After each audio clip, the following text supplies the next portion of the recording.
Chegamos! Seja muito bem-vindo, muito bem-vinda à nossa primeira aula da Semana da Inteligência Emocional. Eu tô muito feliz com esse projeto e eu quero começar te agradecendo pela oportunidade de entrar na sua casa ou seja lá em qualquer espaço que você estiver me assistindo agora. Se você que está aqui já foi meu aluno, é meu amigo ou já me conhece de alguma outra oportunidade, obrigada por me dar uma segunda chance e por ouvir o que eu tenho para falar em relação à inteligência emocional.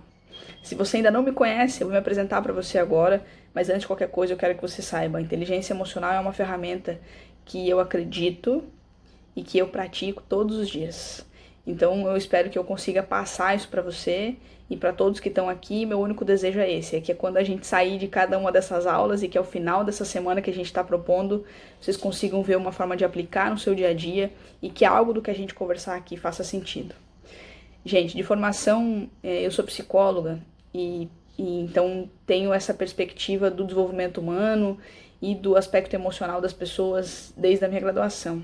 E ao longo do caminho da minha trajetória profissional, eu venho trabalhando muito com equipes, desenvolvimento de líderes, dentro do espaço corporativo especialmente. E dentro disso tudo, eu ouço muitas pessoas falando sobre o quanto as suas emoções, em algum aspecto, de alguma forma, as atrapalham. É como se a emoção, em algum momento, fosse considerada por nós um problema ou um empecilho. E essa é a primeira perspectiva que eu quero conversar com você. Eu quero muito que você se questione agora. Você, às vezes, acredita que o que você sente, a emoção que você sente, tem te atrapalhado? Tem te distanciado dos resultados que você quer, da forma como você quer se relacionar com as pessoas? Essa é uma lógica interessante de a gente pensar, porque eu vou trazer pra gente aqui uma perspectiva da emoção como um estado neutro, no sentido de que a emoção ela é o que a gente pode chamar de energia do comportamento. Ela é uma condição inerente do nosso corpo. Ela é correspondente a um estado físico. O corpo muda quando recebe algum tipo de estímulo. Então, qualquer um dos sentidos que a gente sabe aí, tato, olfato, visão, audição ou paladar, através de qualquer um desses sentidos, alguma informação chega até você e isso desencadeia em você uma emoção. Além da questão dos sentidos, a gente também desencadeia emoções por fatores relacionados à memória. Quando a gente lembra de alguma coisa ou até mesmo quando a gente associa as duas coisas. Você recebe algum estímulo, ouve uma música, sente um cheiro e lembra de algo e ativa algo da memória. Basicamente são esses os caminhos.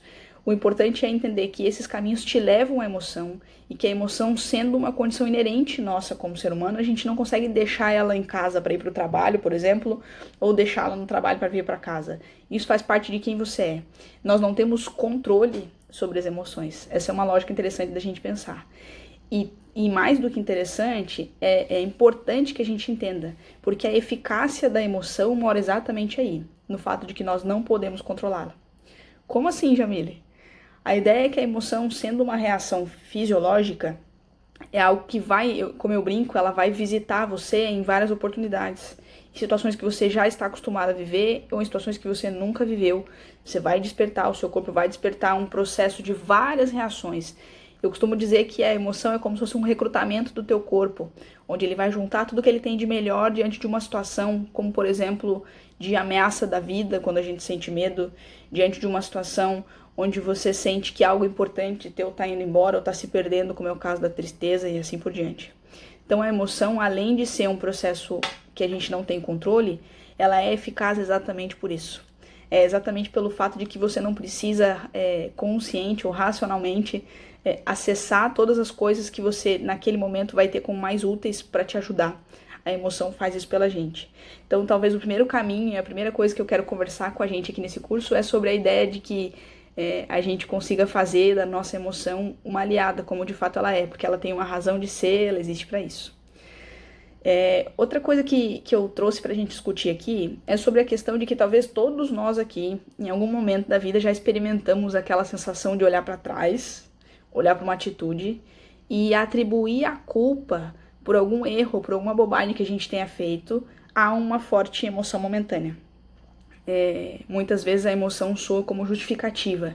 Então, se a gente olhar até as expressões, a gente fala assim, eu estourei, eu explodi, e a gente justifica que o comportamento foi pela emoção. E realmente, a gente tem essa relação, e eu vou falar sobre isso, essa relação entre emoção e comportamento. Mas quando a gente sente essa questão de, às vezes, olhar para trás e não se sentir orgulhoso, ou sentir culpado, ou com vergonha de como agiu, é importante que a gente mencione que a gente pode ter tido alguns extremos aí. Seja porque você sentiu algo e não expressou, e aí se sente incomodado por não expressar o que sente, sentiu raiva, ficou chateado, ficou triste e por algum momento não expressou. Ou seja, o outro extremo também, que você expressou, mas expressou de uma forma tão intensa e tão desajustada no sentido da proporção da emoção, que você acabou, por exemplo, desconsiderando as emoções dos outros, que são aquelas situações onde você eventualmente grita com alguém, onde você usa de algum comportamento que acaba sendo contrário aos teus valores mesmo, a como você quer, a que imagem você quer ter, como você quer se relacionar com as pessoas. Quando eu penso nisso tudo, eu entendo que, além da emoção, como eu falei antes, ser um processo automático, e a gente não ter controle, eu entendo que, de fato, não são as emoções que nos causam problemas. O que a gente precisa trabalhar, de fato, são os comportamentos.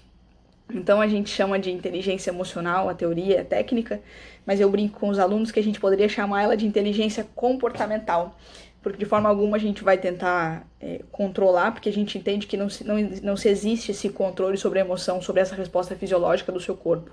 Porém, os comportamentos, eles podem ser uma escolha. Pode ser, inclusive, que você, na hora que sinta um forte impacto emocional, não consiga gerenciar o seu comportamento. Mas na recorrência dele, eu vou te dizer, o comportamento passa a ser uma escolha. Você pode continuar repetindo os padrões ou pode ver outras alternativas.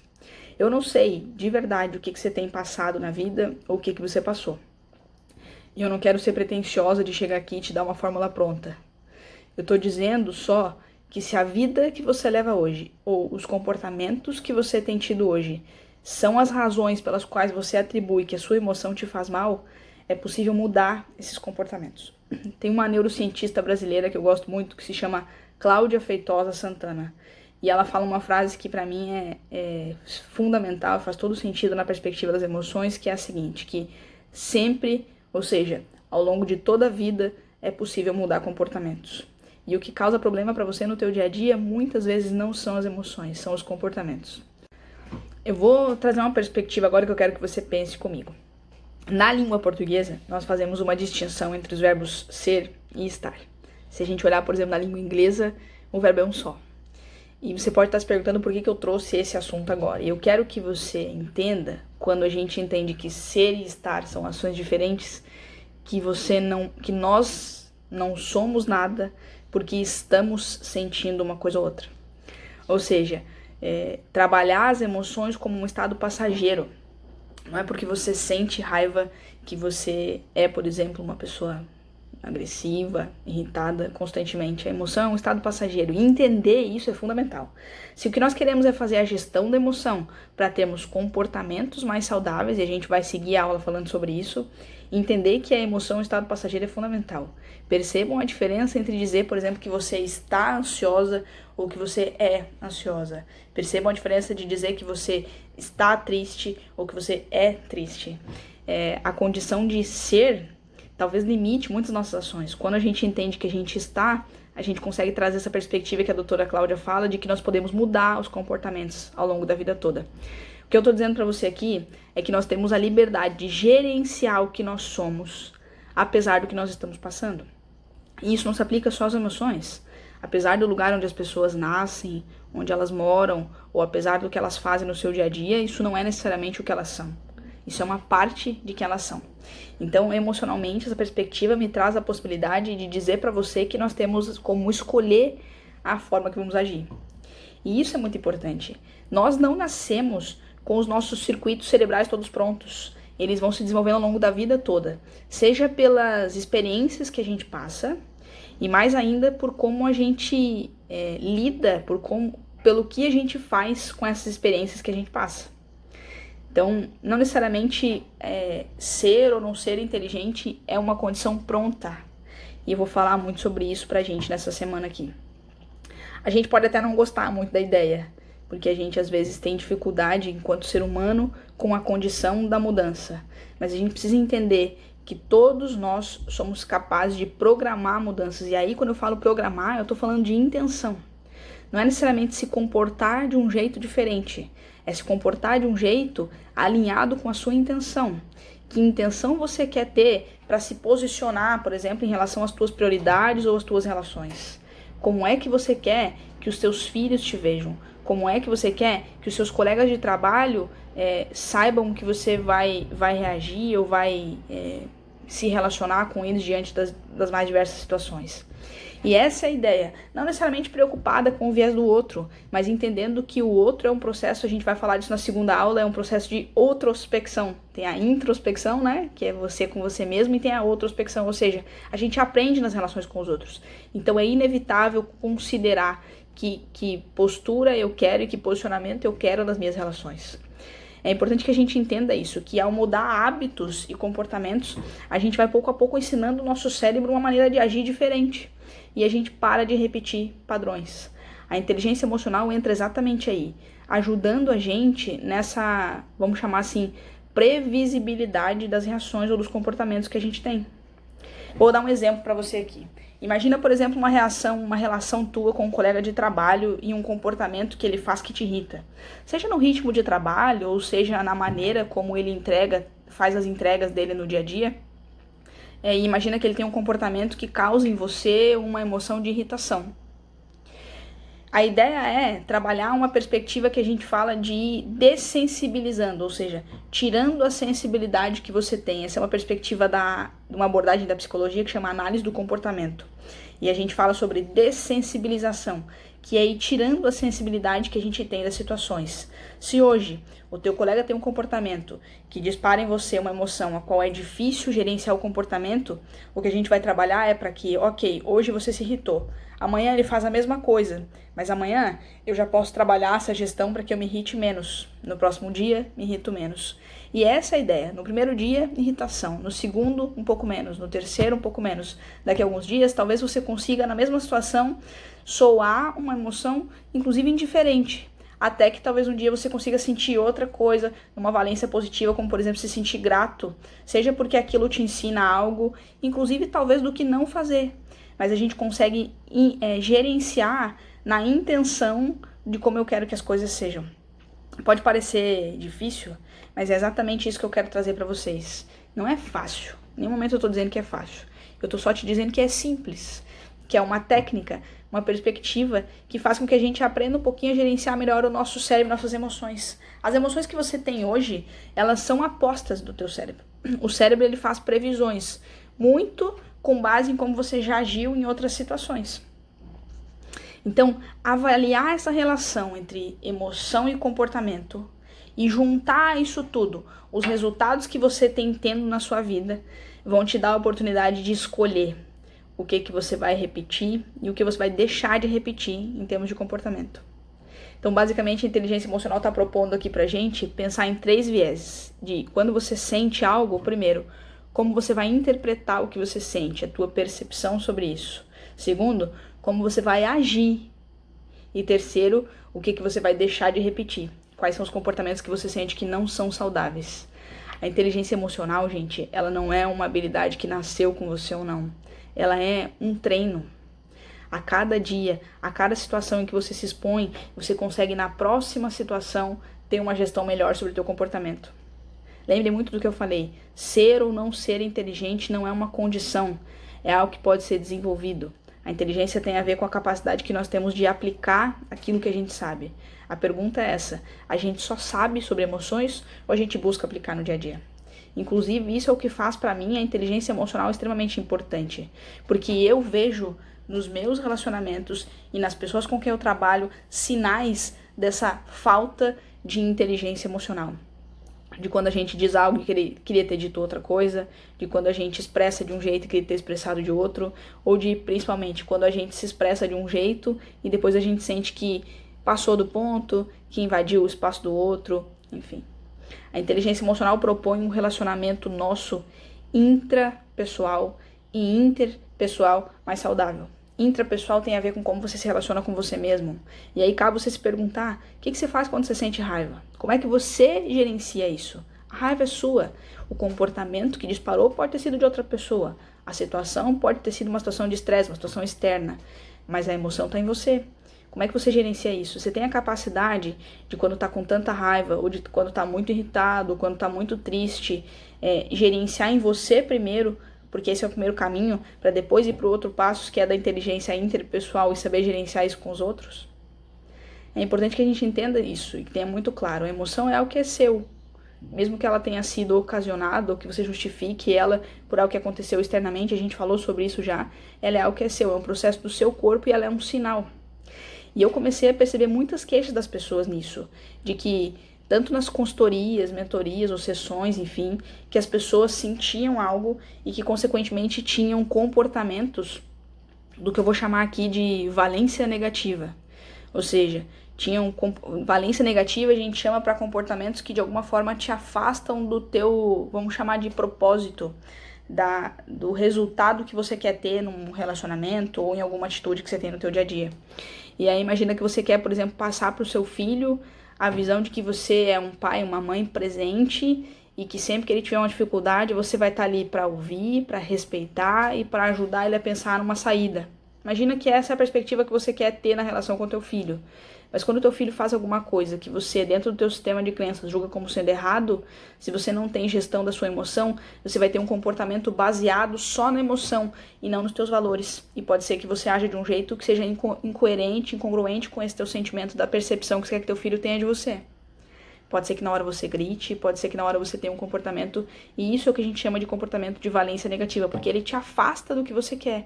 É como quando você, num relacionamento de casal, por exemplo, quer passar a sensação de segurança pro teu parceiro, mas tem atitudes que não são coerentes para isso.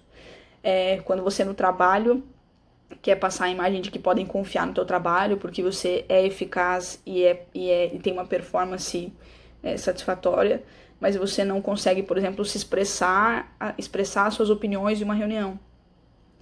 E aí você começa a ter comportamentos que vão numa valência oposta, eles nos encaminham no sentido oposto do que a gente quer. E eu escuto muito isso, eu vejo isso na minha vida e eu posso afirmar que acontece na sua também. Ao mesmo tempo que eu falo tudo isso pra você, lembrem, quando me apresentei eu falei que eu sou psicóloga de formação.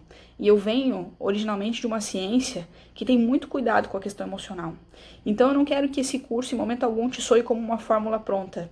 Eu quero que esse curso e que essas aulas de alguma forma te provoquem, te incomodem a olhar para as tuas coisas numa perspectiva diferente. Eu não estou falando sobre expressar as emoções a qualquer custo, e eu também não estou falando sobre sufocar as emoções ou sobre escondê-las por baixo do tapete. Eu estou falando sobre emoções são algo inerente do ser humano, e a gente pode gerenciar melhor os comportamentos que nós temos em decorrência delas. E é por isso que eu falo que é simples. E aí é que entra a teoria do cara que chama Daniel Goleman. Ele é o criador da teoria da inteligência emocional. Ele é um psicólogo e jornalista, que desenvolveu essa teoria, e eu, logo que aprendi, fui começando a aplicar no meu trabalho, no meu cotidiano, e fui adaptando com vários outros conceitos, técnicas, enfim, e hoje eu consigo entender que nós podemos expressar as emoções sem ser escravo delas. Uma coisa, gente, é você sentir raiva. Outra coisa, bem diferente, é você gritar com as pessoas. Escolher um comportamento de valência positiva é o que vai te ajudar a fazer a gestão da emoção e a ter resultados diferentes. Então eu quero te deixar nessa primeira aula com uma questão. Quero que você pense, que você se questione. Como é que você tem se comportado? Os teus comportamentos têm sido de valência positiva? Lembre da condição humana, de que a gente oscila e que nada em relação à psicologia pode ser considerado algo estável, de que você vai aprender e que você nunca mais vai ter essas sensações que eu falei que a gente experimenta de olhar para trás e ter um comportamento do qual não se orgulha ou que sente que não está alinhado. Mas sempre que a gente reduz a intensidade e a quantidade que esse sentimento nos visita, a gente pode presumir que a gente vai ter uma vida aí mais feliz, ou seja lá qual for o nome que você quer usar. Será que a forma que você tem se expressado no teu dia a dia está alinhada com os teus valores? Será que você tem conseguido passar isso para as pessoas? Lembrem, ninguém consegue se colocar acima das emoções. Mas com práticas diárias, simples, você pode fazer da emoção o que eu chamo de amiga de longa data. Ao seu ritmo, do seu jeito, levando em consideração as tuas histórias, o que você já viveu, porém não sendo refém das tuas emoções. Eu vou voltar na nossa aula de amanhã falando sobre algumas perspectivas e inclusive algumas técnicas para que a gente possa fazer isso no teu dia a dia. Mas para hoje eu quero te agradecer e quero pedir para que você pense sobre isso, para que você reflita, para que tudo que a gente conversou aqui, se algo fez sentido para você, você se questione, eu posso fazer o quê com isso a partir de agora. Muito obrigado por hoje, eu te vejo aqui amanhã.